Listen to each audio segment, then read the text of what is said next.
Варна, морската столица на България. Ето 3 факта, които може би не знаехте, а последният доста хора не го знаят.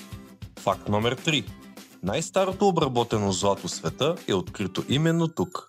Да, точно така. Варненският халколитен некропол е открит през 1972 година, съдържащ златни артефакти на повече от 6000 години. Това е най-старото обработено злато, намерено в света. Факт номер 2. Варненските римски терми са един от най-големите в Европа. Това са огромни антични бани от 2 и 3 век, които са били вторите по големина на Балканите. Факт номер 1.